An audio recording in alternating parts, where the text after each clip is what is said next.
마태복음 5장 1절부터 16절 말씀입니다. 신약성경 5페이지 마태복음 5장 1절부터 16절 말씀, 제가 봉독하고 마지막 절 합독하겠습니다. 예수께서 무리를 보시고 산에 올라가 앉으시니 제자들이 나아온지라. 입을 열어 가르쳐 이르시되 심령이 가난한 자는 복이 있나니 천국이 그들의 것이며, 애통하는 자는 복이 있나니 그들이 위로를 받을 것이며, 온유한 자는 복이 있나니 그들이 땅을 기업으로 받을 것이며, 의에 줄이고 목마른 자는 복이 있나니 그들이 배부릴 것이며, 긍휼히 여기는 자는 복이 있나니 그들이 긍휼히 여김을 받을 것이며, 마음이 청결한 자는 복이 있나니 그들이 하나님을 볼 것이며, 화평하게 하는 자는 복이 있나니 그들이 하나님의 아들이라 일컬음을 받을 것이며, 의를 위하여 박해를 받은 자는 복이 있나니 천국이 그들의 것임이라. 나로 말미암아 너희를 욕하고 박해하고 거짓으로 너희를 거슬러 모든 악한 말을 할 때에는 너희에게 복이 있나니 기뻐하고 즐거워하라. 하늘에서 너희의 상이 큼이라. 너희 전에 있던 선지자들도 이같이 박해하였느니라. 너희는 세상의 소금이니 소금이 만일 그 맛을 잃으면 무엇으로 짜게 하리요? 후에는 아무 쓸데없어 다만 밖에 버려져 사람에게 밟힐 뿐이니라. 너희는 세상의 빛이라. 산 위에 있는 동네가 숨겨지지 못할 것이요, 사람이 등불을 켜서 말 아래에 두지 아니하고 등경 위에 두나니 이러므로 집안 모든 사람에게 비치느니라. 함께 있습니다. 이같이 너희 빛이 사람 앞에 비치게 하여 그들로 너희 착한 행실을 보고 하늘에 계신 너희 아버지께 영광을 돌리게 하라. 아멘. 오늘 말씀 우리가 잘 아는 산상순, 그 중에 우리가 첫 부분인 이 팔복에 관한 말씀입니다. 오늘 1절에 보니까 예수께서 무리를 보시고 산에 올라가 앉으시니 제자들이 나왔다라고 말씀합니다. 무리를 보신 예수님께서 산에 앉으셨습니다. 왜 그러셨죠? 바로 오늘의 이 말씀 산상순, 천국에 대한 가르침을 주기 위해 앉으셨다라는 것입니다. 예수님은 우리에게 천국에 대한 비밀, 그리고 또 천국 백성으로 살아갈 복에 대해서 알려주기를 원하시는 분입니다.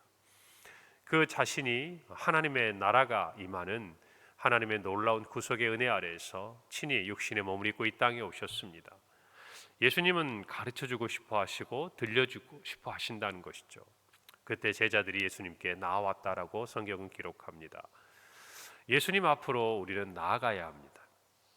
무슨 말씀을 하실지 기대하고, 또 그 말씀은 세상의 어떤 지식이나 세상의 어떤 가르침이 아니라 하늘에 대한, 천국에 대한, 영생에 관한 것임을 우리는 알고, 예수님께서 말씀하시는 자리, 오늘로 따지면 예수님의 말씀이 선포되는 자리로 우리는 제자들처럼 나아가야 한다는 것입니다. 오늘 이 새벽의 시간도 마찬가지죠. 여러분은 나왔습니다. 무엇을 듣기 위해 오셨습니까? 세상의 어떤 가르침, 세상의 어떤 정보, 세상이 말해주는 것을 듣고 싶어 온 것이 아니지 않습니까? 우리는 예수님의 말씀, 예수님의 가르침, 그리고 예수님께서 우리에게 정말 깨닫게 하시는 그 말씀을 듣기 위해 이 자리에 나온 것입니다. 우리의 평생에 그와 같은 모습이 있어야 합니다. 이번 한 주간 우리 교회에 많은 일들이 또 있습니다. 우리 중고등부 비전 트립을 어제 이른 새벽에 출발을 해서 공항에서 잘 비행기를 타고 도착하고 첫날의 사역을 은혜 가운데 무사히 마치고 이제 둘째 날 사역을 준비하고 있습니다. 아이들은 왜 그곳에 갔을까요? 가서 물론 그 아이들이 그 땅에 있는 사람들의 영혼을 섬기고, 또 정말 가난하고 힘들게 살아가는 사람들을 도우면서 그리스도의 사랑을 전하지만, 그 모습을 통해서 이 아이들은 하나님의 말씀을 듣고 오는 자리인 거예요. 예수님의 말씀을 듣고 오는 자리예요. 그 자리에서, 그곳에서, 선교의 현장에서 실제적으로 하시는 하나님의 말씀, 그리고 그 아이들의 마음에 심겨져 있던 이 말씀의 뿌리가 자라가고 또 정말 열매를 맺기까지 하나님께서는 그곳에서 아이들에게 말씀하실 거예요. 여러분, 아이들은 그 자리에서 인격적인 만남을 가지고 올 겁니다. 그 인격적인 만남이 뭘까요? 하나님은 살아계시는구나, 이것을 깨닫고 오는 거예요. 여러분, 늘 말씀드리지만 그 인격적인 만남이란 제가 말하고 여러분이 듣잖아요. 또 여러분이 향해서 제가 말씀을 드리잖아요. 이게 인격적인 만남이에요. 저라는 한 인격이 있고 제 앞에 우리 성도님들이 있다는 것, 그것을 인정하니까 저는 말을 하고 또 여러분은 듣고 우리가 함께 교제하는 거 아니겠습니까? 마찬가지예요. 우리 아이들의 삶의 선교 현장에서 살아계신 하나님을 만나는 거예요. 하나님이 살아계시는구나. 그분의 말씀을 듣고 들은 것을 확인하는 자리. 여러분, 그래서 하나님 앞에 나아가는 것은 중요한 겁니다. 우리 아이들이 가서 무슨 대단한 선교를 하겠습니까? 그 아이들이 가서 무슨 대단한 무엇인가를 하고 돌아오겠어요? 그 땅에서 힘쓰고 있으시는 선교사님의 사역을 돕지만 사실은 그 선교사님이 그 아이들을 돕고 섬기는 것이죠. 그런데 그렇게 해서 가는 아이들이 무슨 도움이 있을까요? 눈에 보이는 도움이 아니라 그 아이들이 그 자리에서 살아계신 하나님을 만났을 때 그 아이들의 인생에 놀라운 변화가 시작되기 때문이에요. 할렐루야. 그래서 우리가 보내는 겁니다. 그래서 교사들도 따라가고 시간을 내고 또 교역자가 가고 교회는 성도들은 또 재정적인 후원을 하고 그와 같은 일들이 아이들이 예수님 앞에 나아가는 일이라는 것을 우리는 믿습니다. 우리도 마찬가지. 새벽 시간, 예배의 자리, 또 때마다 우리가 함께 하나님께 나오는 부흥의 시간, 우리가 나와야 돼요. 예수님이 올라가 산에 앉으셨는데 세상에서 아무런 관심도 없이 농사 짓고 또 일하고 고기 잡고, 여러분 그게 아니에요. 예수님이 올라가 산에 앉으시는 그때에는 예수님 앞에 나아가는 시간이에요. 예수님이 말씀하시는 시간에는 예수님 곁에 나아가서 들어야 하는 시간이에요. 오늘의 이 새벽 시간에는 우리가 피곤해도 일어나서, 오늘 너무너무 추운데 추워도 일어나서 하나님의 말씀이 있는 곳이기에 나아가는 시간이에요. 그가 복 있는 자입니다. 할렐루야. 누가 나오라고 하나요? 누가 우리에게 뭐라고 하나요? 안 나오면? 아니에요. 이 자리가 복된 자리인 줄 아니까 나오는 겁니다. 할렐루야. 우리의 평생의 복이 예수님의 말씀을 듣는 것임을 우리 모두가 잊지 말기를 바랍니다. 예수님께서는 우리에게 복에 대해서 말씀하세요. 특별히 팔복의 첫 번째 말씀이 뭡니까? 심령에 관한 겁니다. 오늘 3절이죠. 심령이 가난한 자는 복이 있나니 천국이 그들의 것이다 라고 말씀하고 있습니다. 팔복은 이것이 복이고 저것이 복이고, 여러분 이것을 말하는 것이 아니에요. 복 있는 사람은 어떤 사람인가를 사실 말해주고 있는 거예요. 그러니까 우리가 이 목적과 이유에 대해서 혼돈하면 안 되는 거예요. 성경은요, 어떤 게 복이냐 이것을 얘기하는 것보다 복 있는 사람에게 관심이 있어요. 저와 여러분이 복 받은 사람이라는 거예요. 이미 예수님 앞에 나와서 그 말씀을 듣고 있는 저와 여러분은 복 받은 사람이라는 것이, 그 사람이 어떤 사람인지를 이야기하는데 그 첫 번째가 뭐예요? 심령이 가난하다. 심령에 관한 거예요. 세상은요, 마음에 관한 것보다 물질에 관한 게 더 많아요. 오래 살아야, 또 물질 재산이 많아야, 또 세상에 많은 명예를 얻어야, 사람들의 칭송을 받아야 그가 복이 있다고 이야기합니다. 자녀들이 잘 되고 많으면 또 복이 있다고 이야기합니다. 물론 그것도 복입니다. 하나님께서 우리에게 주시는 복의 형태예요. 그러나 여러분, 예수님의 말씀의 첫 번째는 뭐예요? 심령에 관한 거예요. 근데 그 심령이 어떤 거예요? 가난한 거예요. 복인데 심령이 뭔가 부유하고 편하고 뭔가 충만하고 이게 아니라 가난한 것. 여러분, 이 가난의 의미는 뭘까요? 이 심령이 가난한 것은 하나님과의 관계를 이야기하는 거예요. 하나님 앞에서는 늘 작아지는 거예요. 하나님 앞에서는 늘 하나님의 말씀을 들어야 하는 영적인 배고픔을 느끼는 거예요. 한 주간 세상에 살아가면서 열심히 살지만 늘 하나님의 말씀을 듣고 그것을 먹어야 하는 그 모든 것, 갈증과 배고픔을 느끼는 사람, 그럼 그 사람이 가난한 사람이에요. 아무리 자기가 하나님의 말씀대로 살려고 해도, 남들은 훌륭하다고 얘기해도, 남들은 당신이 신앙이 좋다고 이야기해도 자기 자신은 하나님 앞에 비추어서 나는 하나님의 온전하심에 미치지 못함을 깨닫고 나는 늘 부족하다고 하나님 앞에 엎드리는 사람이에요. 여러분, 그 사람이 가난한 사람이에요. 그래서 성경에 보면요, 영적인 이 교만에 대해서 하나님이 아주 싫어하세요. 스스로 높아지는 것에 대해서 싫어하세요. 이유가 뭔지 아세요? 더 이상 하나님을 찾지 않기 때문이에요. 스스로 만족하기 때문이에요. 자식 자신으로 인해서 이미 모든 것이 채워졌다 생각하기 때문에 하나님을 필요치 않게 생각하는 거예요. 그것이야말로 하나님 앞에서 가장 큰 죄악이 아니겠습니까? 여러분, 그래서 우리 모두가 정말 내 심령의 상태가 어떤가를 늘 봐야 합니다. 이 가난하다는 것은 막 위축되고 뭔가 컴플렉스가 있고 세상 사람들이 비추는 그런 기준이 아니에요. 누구 앞에서? 하나님 앞에서. 하나님 앞에서 나는 늘 가난한 자예요. 아무리 지식이 많고 아무리 사람들을 위로하고 사람들을 상담하고, 목회자도 마찬가지고 우리 교회 중직자들도 마찬가지고 다 똑같아요. 저부터서 여러분 앞에서는 여러분을 위로하고 여러분을 섬기지만 저에게 반드시 필요한 시간이 있어요. 어떤 시간이겠어요? 하나님으로부터 체험을 받는 시간이 아닙니까? 그게 있어야 제가 또 누군가를 위로할 수 있지 않겠어요? 지난주일 말씀처럼 하나님의 위로가 내 안에 있어야 내가 또 다른 누군가를 위로할 수 있는 거 아니겠어요? 그게 가난한 거예요. 우리 모두가 그와 같은 심령의 가난함을 느껴야 한다는 것입니다.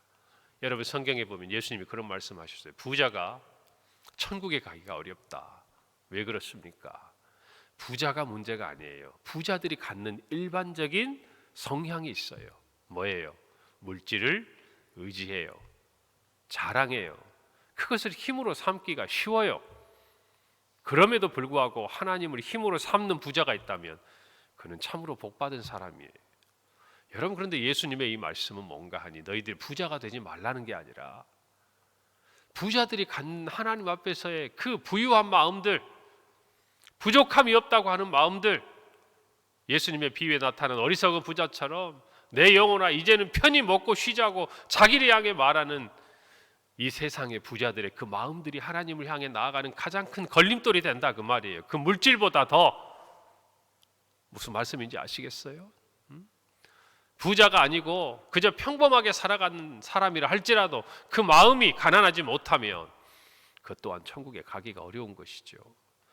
예수님의 이 말씀을 알아야 돼요. 그래서 하나님이 우리에게 많은 물질을 맡겨줄수록, 많은 명예를 맡겨줄수록, 많은 직분을 맡겨줄수록 더 겸손하고 더 자기를 돌보지 않으면 넘어질 수밖에 없는 거예요, 여러분.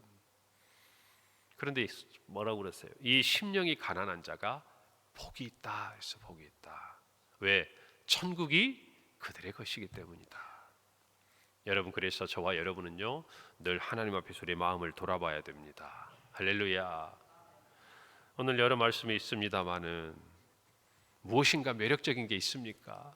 온유한 자, 화평케 하는 자, 좋아요. 다 좋은데 여러분, 의에 줄이고 목마른 자, 핍박받는 자, 애통하는 자, 내가 좋을 거는 별로 없어요. 내가 좋을 거는 있는 것도 다 마음의 어떤 부분들인 것 같지. 세상 사람들 보고 이것이 복이니, 이것이 복이니 예수 믿으라고 하면 얼마나 믿겠습니까?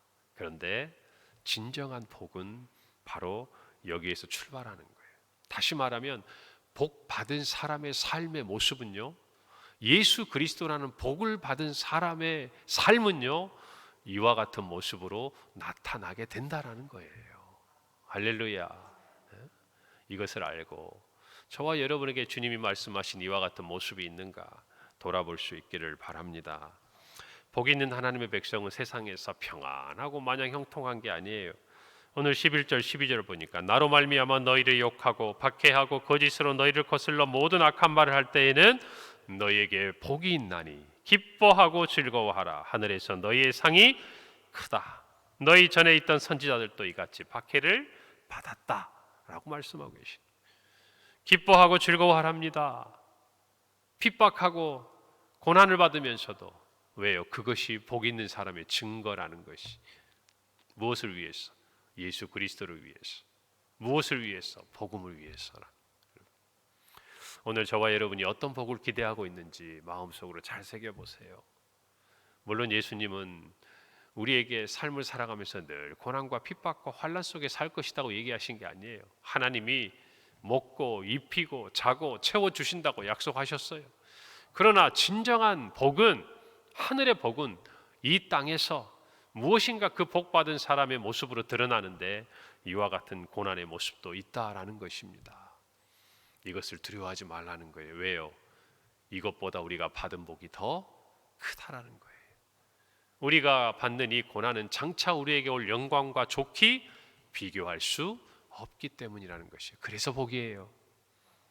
오늘 저와 여러분이 이 말씀을 마음에 새기기를 바랍니다. 그러면서 예수님은 우리에게 너희는 세상의 소금이고 너희는 빛이라고 말합니다. 소금은 짜야 해요. 그 맛을 내야 돼요. 부패를 막아야 돼요. 빛은 어때요? 사람들 앞에 드러나야 돼요. 그 빛을 널리 비추어야 돼요. 세상을 밝혀야 돼요. 그러지 못하면 쓸데가 없는 거예요. 소용이 없는 거예요. 내가 빛인데, 내가 소금인데, 소금으로서 빛으로서의 기능을 다하지 못하는 그것은 하나님 나라에서 아무런 쓸데가 없는 거예요. 여러분, 복 받은 사람은요, 그 복을 자기만 가지고 있지 않아요. 그 복을 나누어 주는 사람이에요. 전하는 사람이에요. 할렐루야. 그걸 아셔야 돼요. 오늘 16절에 너희 빛이 사람 앞에 비치게 하여 그들로 너희 착한 행세를 보고 하늘에 계신 너희 아버지께 영광을 돌리게 하라. 저는 이 말씀을 들을 때마다 그런 생각이 들어요. 착한 일은 누가 합니까? 우리가 합니다. 칭찬 누가 받아야 돼요? 우리가 받아야죠. 우리가 했는데. 그런데 사람들은 칭찬을 누구에게 합니까? 영광을 누구에게 돌립니까? 하나님께 돌리는 거예요. 이것이 성도의 삶의 원리예요. 그것이 소금의 역할이에요. 그것이 빛된 역할이에요. 우리가 세상 사람들이 보기에도 착한 행실을 통해서 그들에게 소금과 빛의 역할을 할 때 우리를 통해서 누가 영광을 받으시는 거예요? 하나님이 영광을 받으시는 것. 그것이 결국 우리가 이 땅에서 소금과 빛의 역할이라는 것이. 오늘 이 말씀을 마음에 깊이 새기기를 바랍니다. 참으로 우리가 복된 자인 줄 믿습니다. 그 복된 자리, 예수님의 말씀이 선포되는 그 자리에 나아가는 저와 여러분이 되기를 바랍니다. 그리고 평생에 정말 주님이 우리에게 주신 이 복을 간직하고 복 있는 사람으로 살아가는 저와 여러분이 되시고 오늘 하루가 되기를 바랍니다. 기도하겠습니다. 하나님 감사합니다. 오늘 주신 귀한 말씀을 마음에 새깁니다. 하나님, 참으로 우리가 복 있는 자로 예수님의 가르침대로 복 있는 사람의 그 모습을 간직하며 이 땅에서 소금과 빛의 역할을 감당하는 하나님의 자녀들이 되게 하옵소서. 예수님의 제자들이 되게 하옵소서. 오늘 하루도 우리가 소금과 빛의 역할을 감당하며 하나님께 영광을 돌리는 우리의 복된 하루가 되게 하옵소서. 이른 아침 하나님의 말씀이 있기에 이 자리에 나온 성도들에게 은혜를 주시고 그들의 오늘 하루가 주 안에서 복되게 하옵소서. 예수님의 이름으로 기도합니다. 아멘.